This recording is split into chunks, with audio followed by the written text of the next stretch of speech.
Or is this full-time MMA now? I love full-time MMA right now.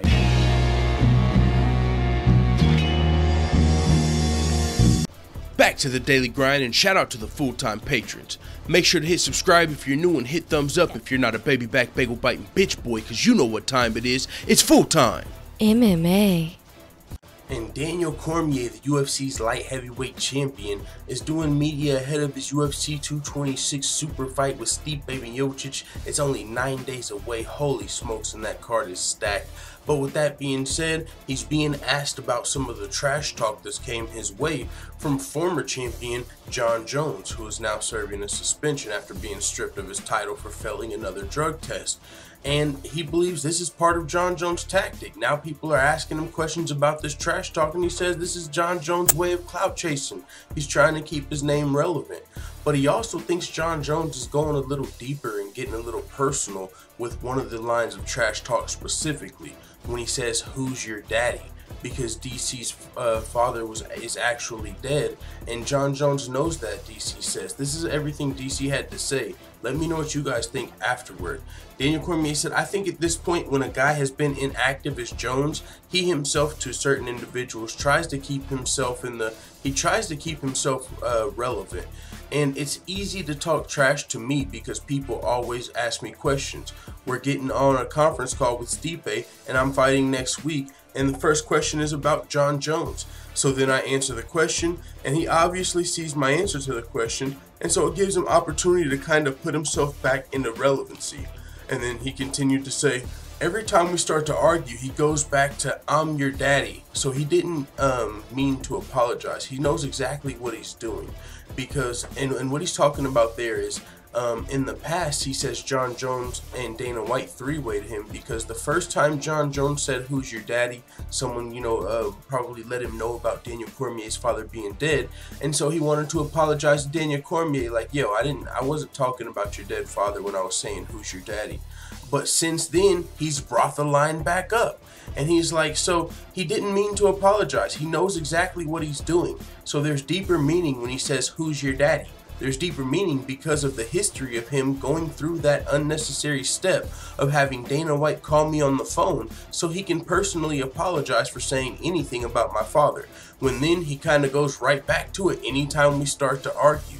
So, he's apologizing in the past, but now you know my father's dead, and you keep saying, "Who's your daddy?" So Daniel Cormier believes he knows what he's doing. Now, I don't want to believe that because Jon Jones, his mother passed away not too long ago. So I really don't.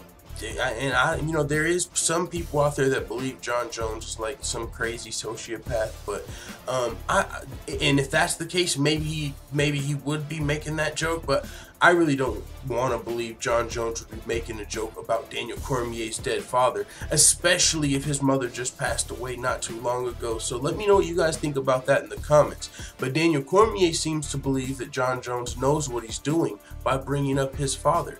Now, to his first point about Jon Jones staying relevant, this is something that I actually learned on Chael Sonnen's podcast, and that's something people do. If you get a headline, you're kind of winning. You know what they say, all publicity, good or bad, is publicity. You know what I'm saying? So when you're keeping your name relevant, and like DC said, look, we're doing a conference call to promote UFC 226, and the first question's about Jon Jones.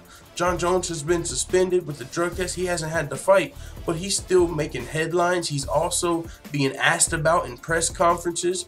And now whenever I respond, he's probably going to, and now that I'm responding to your question about Jon Jones, it's giving him more fuel to keep using my name to stay relevant. So now Jon Jones is probably going to respond to some of this. Now that he thinks Jon Jones might, especially that he's bringing up the fact that Jon Jones might be talking about his dead father, you don't think Jon Jones is going to respond? And I would imagine deny that on Twitter. "Hey, DC, I'm not talking about your dead dad," and we're going to have to talk about that because you don't want to just leave it out there. If Jon Jones, maybe he forgot, I don't know. We do know he's got a history with drugs. You know what I'm saying? So maybe it's affected his memory. I know I don't have the greatest memory, and I don't do half the drugs Jon Jones does, probably. You know what I'm saying? In my mind. So with that being said, maybe he forgot about that. Maybe it was a while back, you know, maybe he wasn't thinking about it. But either way, it is still interesting that Daniel Cormier believes that. Daniel Cormier also went on to talk about Jon Jones's legacy, because recently he called Jon Jones a steroid cheat. He said he was fed up. You know, I'm sick of playing the nice guy, taking the high road. And he called Jon Jones a drug cheat for the first time, which is kind of refreshing if you're a fan of Daniel Cormier and you watch this guy lose to Jon Jones twice, who has failed drug tests, and you're like, man, I feel like DC could beat him if it was a level playing field. But we haven't got to see that, you would think. And so DC finally broke down and said, hey, this dude's a fucking steroid cheat. And now he's talking about his legacy.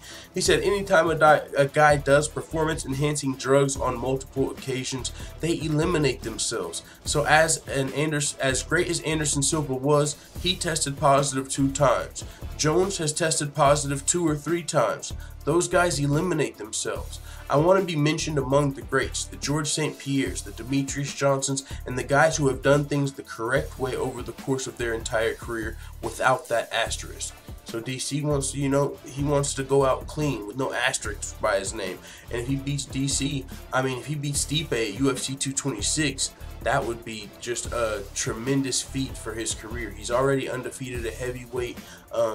Only person he ever lost to in his whole mixed martial arts career was Jon Jones, who failed the drug test. One of those fights were overturned because he failed the drug test, and the second one was right before USADA went into effect in the UFC, like 4 months before. So maybe it was a little easier to beat the system or something back then, or maybe something was legal then that isn't now. But either way, man, DC's looking to make history at UFC 226. Hopefully this Jon Jones thing isn't too big of a distraction, because he's got his hands full with Stipe Miocic, the heavyweight champion. So with all of that being said, let the full-time family know what you think in the comments. And before we go, shout out to all the full-time MMA white belts that have hit the subscribe button. Make sure you also hit the notification bell right next to it so you're notified every time I upload a video. And if you want to become a full-time MMA blue belt, purple belt, brown belt, or black belt, all you have to do is go to patreon.com/fulltimemma. I'm out. Bye, Felicia.